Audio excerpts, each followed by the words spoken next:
Bonjour tout le monde. Pour ceux qui me connaissent moins, je suis Luc Maurice et je voulais simplement aujourd'hui vous parler un peu, partager un peu avec vous mes réflexions sur le confinement qu'on vient de vivre, 8 semaines, puis le déconfinement progressif aussi. Alors, puis en plus, je vous avoue que je m'ennuie un petit peu. Alors, profiter de ce véhicule-là pour se parler, ben, tant mieux.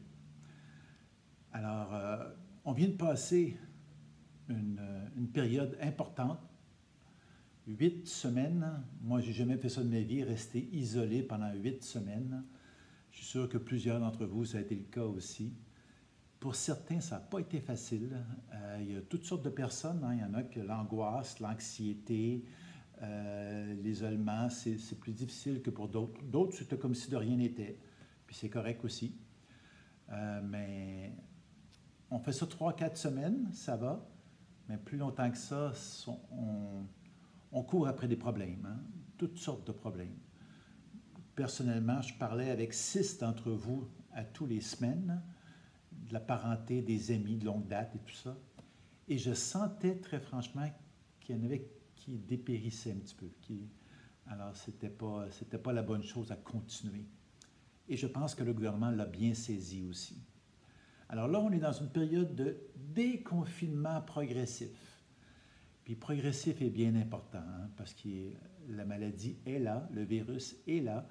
Il faut faire attention, il faut toujours être sur nos gardes, toujours penser que les gens qu'on ne connaît pas, qu'on connaît peu, qui ne nous côtoient pas au quotidien, sont positifs. Alors, ces gens-là sont malades. C'est la meilleure façon de se protéger, nous, et de protéger nos voisins, nos voisines aussi. Juste pour que vous le sachiez, j'en profite pour partager ça avec vous. C'est surtout 4 résidences qui ont été touchées sur 31 résidences. Et les 4 résidences qui ont été touchées, c'est les soins. C'est les sections signatures, malheureusement. Alors, ça a été plus difficile à ce niveau-là. Alors, chapeau à nous tous. On a été disciplinés, on a fait attention, on a écouté pour la très, très grande majorité les consignes et on s'en sort, somme toute, pas mal bien. Les consignes gouvernementales, au début, ils étaient pour tous les gens en haut de 70 ans. C'est ce qui nous touchait. Alors, dans l'ensemble de la population, moi, je vis dans un complexe condominium à Montréal de 32 étages. Et comme dans bien des gros projets condos ou des gros projets appartements, vous le savez, il y a beaucoup, beaucoup d'aînés en général. Les gens prennent leur retraite, décident ils veulent plus se badrer d'une maison, puis tout ça, viennent dans un condo, un appartement de bon goût, bien situé. On voit ça souvent. Plusieurs en résidence pour retraités aussi. Mais sans égard aux résidences pour retraités, on voit très bien, chez moi, 2 gardes à l'entrée depuis la crise, beaucoup plus d'hygiène, de nettoyage et tout ça. Les autos étaient défendues chez nous, le garage souterrain était barré. Les salles communes, la piscine, le gym, le golf que j'ai moi aussi, comme vous pour la plupart, c'était fermé, c'était interdit. Alors, ça n'a pas été si différent des résidences pour retraités, les grands blocs appartements. Je vous dirais, à une exception près, le fait qu'on ait des unités signature dans la plupart de nos bâtiments fait en sorte qu'il y a un peu plus de précarité et de danger de contamination pour une population encore plus délicate que les autres. Alors, ça a amené le gouvernement à mettre quelques consignes encore plus restrictives. Mais, ceci dit, on a compris qu'on pouvait faire ça pendant quelques semaines. On ne peut pas faire ça tout le temps, et c'est normal. Alors maintenant, il y a un déconfinement progressif. Dans plusieurs des résidences, les salles à manger sont ouvertes, tranquillement les salons vont ouvrir, les gens peuvent sortir maintenant à leur guise. Mais s'il vous plaît, faites-le pour vous, mais faites-le, je vous dirais, surtout pour vos proches, pour vos voisins, vos voisines, pour tout le monde qui vous entoure. Soyez extrêmement prudentes et prudents. Si si ça mène dans un autre bâtisse, c'est pas facile.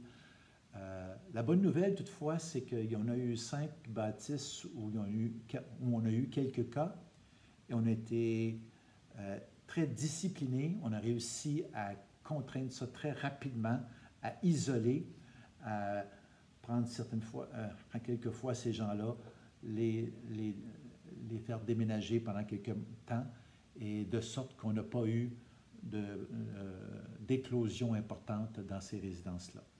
Alors, il se peut très bien que dans la prochaine année, qu'on ait des périodes où il faut resserrer un peu plus les contrôles quand on a quelques cas plus délicats pour ensuite laisser à nouveau plus de liberté.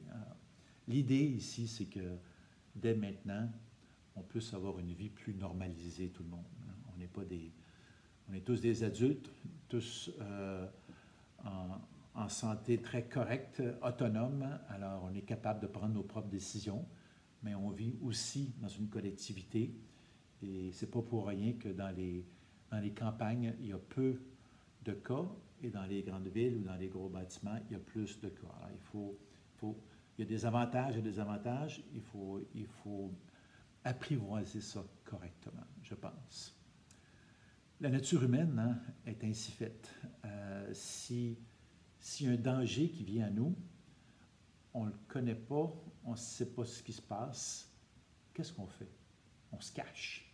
On se cache, on s'isole. Maintenant qu'on comprend un peu mieux ce qui se passe, on sait comment réduire les conséquences et tout ça, même si on n'a pas de remède, même si on n'a pas de vaccin, on peut quand même respirer un peu plus, puis faire en sorte que tout le monde ait une vie normale, que tout le monde puisse voir ses amis, tout le monde puisse mieux communiquer avec les visiteurs, tout ça. Et qui sait, dans quelques semaines, quelques mois, il y aura encore plus de possibilités à mesure qu'on se sent plus confortable avec le virus. En même temps que je vous dis tout ça, il n'y a pas beaucoup de secrets. C'est la discipline et l'altruisme. Si on fait bien attention pour nous et qu'on fait bien attention pour les autres, les chances qu'on ait des problèmes sont nettement moindres que si ce n'était pas le cas. Alors, soyons très prudents, pas juste pour nous, mais pour tout le monde. Je vous le demande. On aime tous la vie, on aime tous nos proches, on a quelques amis ici en résidence, partout. Alors, faisons preuve de bon cœur, faisons preuve d'altruisme, puis on va être bien pour longtemps. Alors, je vous souhaite une bonne fin de printemps. Allez marcher, jasez, amusez-vous, profitez-en et au plaisir de se revoir plus tard. Merci.